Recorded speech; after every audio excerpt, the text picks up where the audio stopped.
All right, I want you to relax a moment. Get a cup of coffee. Breaking news. Syria. This thing's getting serious. Okay, hang on one second.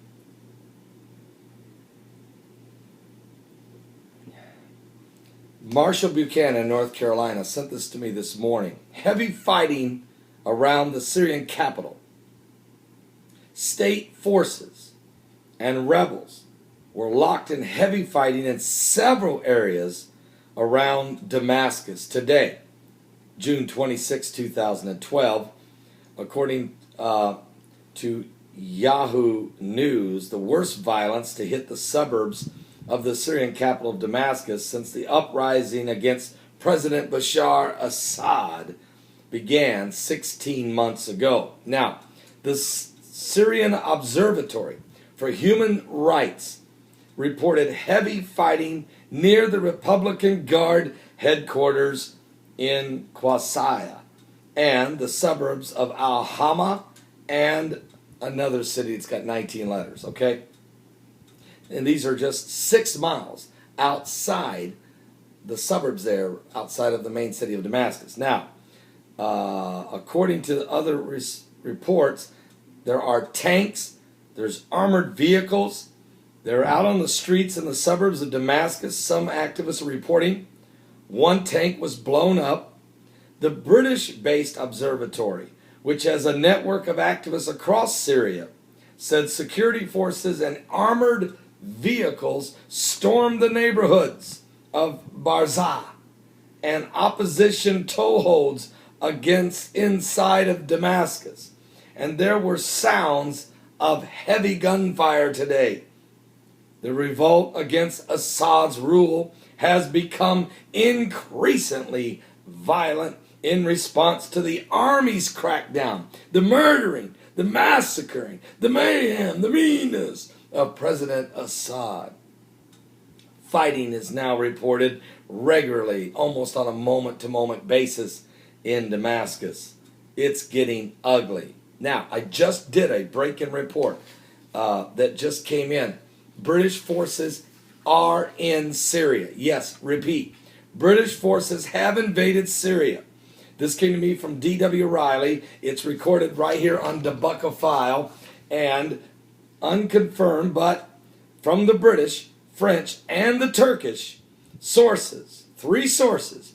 British, French, and Turkish sources are all saying that special operation forces of the British have crossed from Turkey into Syria.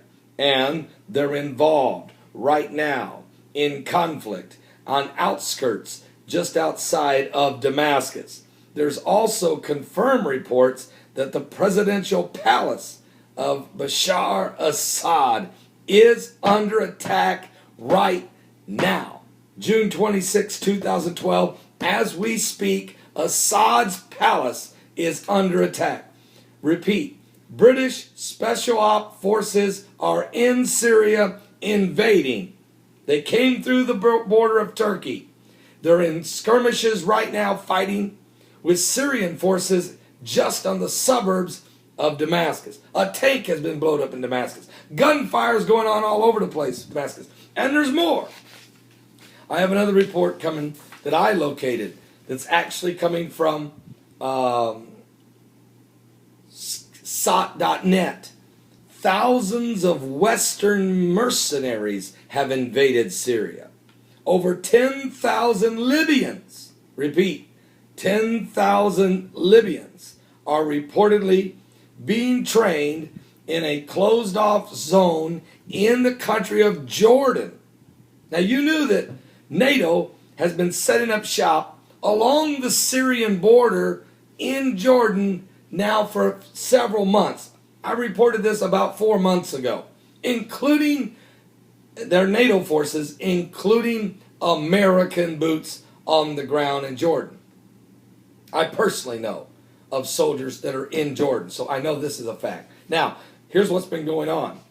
Those NATO forces in Jordan, besides building outposts along the border of Syria and protecting Jordan, King Hussein, which actually is biblical prophecy, because in the Bible, in the book of Daniel, chapter 11, it tells you that the Antichrist spirit will flow through the Middle East and the glorious land. It says, he shall enter to the glorious land, and many countries shall be overthrown.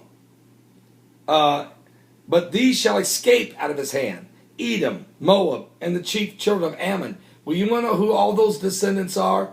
Those are the descendants of Jordan. Jordan will not fall. Now, look at this report. But it does say, but the countries of Egypt and Libya and the steppes of Ethiopia shall not escape from his steppes. Okay, now, here's what's going on in Jordan. According to the reports, in Jordan, there is soldiers that have been snuck in. They're Libyan soldiers brought into Jordan, trained by NATO troops, and are being snuck into Syria to fight for the opposition. These men are allegedly being paid $1,000 a month, funded by who? Saudi Arabia and Qatar. The Middle East war has begun, folks. The battleground is Damascus. Let's see if we can lay the landscape out for you again. Assad of Syria. The people have rose up against him. They want him out of power. The Bible said that many countries will be overthrown. Well, we've seen Ivory Coast remove President Kabo. Tunisia did an uprising and threw out Ben Ali. Egypt had an uprising and got rid of 32-year leader Hosni Mubarak. Libya pulled Muammar Gaddafi, his 42-year dictatorship. They pulled him out by the hair of the head out of a drainage pipe and shot him dead in the streets and threw his body and his son's in a meat freezer and watched and looked at it for 4 days. He's gone. Yemen's President Ali al-Saleh has been taken away after 7 assassination attempts upon his life, leaving 40% of his body burnt. He's in a hospital in America. Meanwhile, Syria's Assad has slaughtered over 13,000 of his own people. War has broke out in Damascus. It is bloody and it is ugly. What's been going on? Jordan has let NATO troops come to their country and set up outposts along the Syrian border. Meanwhile, United States troops are there with other NATO forces. They went and got Libyan soldiers and brought them into Jordan and have trained them and are now sending them in to Syria to fight. Over 10,000 Libyan soldiers are being snuck in and are helping in the fight. Who's funding them? Who's paying the Libyan soldiers? Saudi Arabia and Qatar. While that's going on, the British have arrived, special ops, and have invaded through Turkey and are right now in a battle just outside of Damascus. Syria, President Assad's presidential palace is under attack and assault. Meanwhile, Syria shot down a Turkish plane. NATO today is meeting an emergency meeting on what this could mean. But President Putin of Russia flew into Israel and met with Prime Minister Benjamin Netanyahu yesterday, and he just left Jerusalem today. As he's leaving, British troops are invading. This thing is blowing up sky high. The Bible said the Antichrist spirit would move into the Middle East. Many countries would be overthrown. And here's what's going to happen. But tidings from the north and from the east will trouble that spirit. And that's Russia and China. Now, but he will come with a fury, destroy many, and set up his palace in the holy mountain. What's the holy mountain, Pastor Begley? Mount Moriah. Well, who in the world would want to set up a palace on Mount Moriah? The Antichrist. Who is that, Pastor Begley? I don't know. I don't know. I don't know. I don't know. But he will reveal himself. Is Muhammad Morsi involved? Is there someone else? Don't go nowhere. Give your life to Jesus. Stay right here.